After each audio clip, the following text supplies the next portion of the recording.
Our parks and hiking trails are a significant part of the recreational opportunities that are enjoyed by Diamond Bar residents. With spacious trails that provide stunning views of the eastern San Gabriel Valley, our trails are a crown jewel of our community. But the trailhead at Sycamore Canyon Park near Diamond Bar Boulevard has been sitting idle over the last 2 years due to significant damage from severe wet weather back in 2017. This portion of the trail is now undergoing a complete renovation with the Sycamore Canyon Slope Erosion and Trail Repair Project. We received a significant amount of rainfall, throughout the entire state.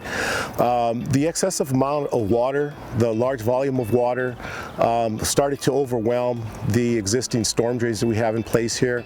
That water brought with it mud and debris flow. With that water came debris and mud, and it actually caused blockage on the inlets. Once the inlets were blocked, that water, mud, debris continued to come, and there was nowhere for it to go, so it cascaded over the slope, which created erosion and undermining of the stairs.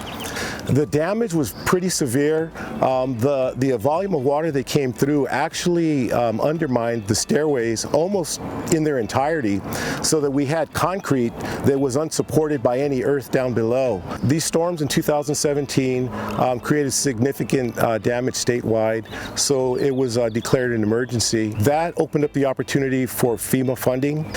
Given the fact that this is almost $1 million project that would impact the general fund, it was in the city's best interest to make sure that we did everything possible to work with FEMA, with the assistance of California Office of Emergency Services, to make sure that we could come to an agreement. So the project was ultimately approved, and we will be getting funding from FEMA.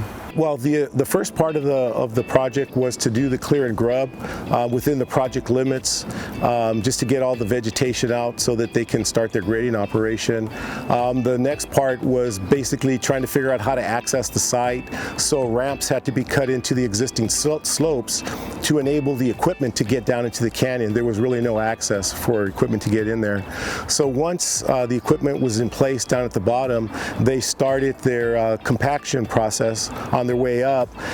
One of the major things that they have to do is create a keyway where they excavate basically at the toe of the slope, and then they recompact it to specification, and that kind of serves as the foundation, if you will, of the slope. Once that's created, they'll start to bench the slope. Essentially, they'll build it in lifts, and they'll incorporate GeoGrid, which is a stabilizer, per specification all the way up, and that'll add stability to the slope once they're completed. The look is not going to be very different. It is obviously going to look new. We'll have new staircases installed, so those will look new. The slopes will have new landscape planted on them. So everything is going to look new and fresh once we reopen it, and then eventually once the landscape establishes and fills in, it'll kind of blend into what it looked like prior to this incident. The notice to proceed for the contractor on this project was April of this year, and we're looking at a late summer to early fall completion.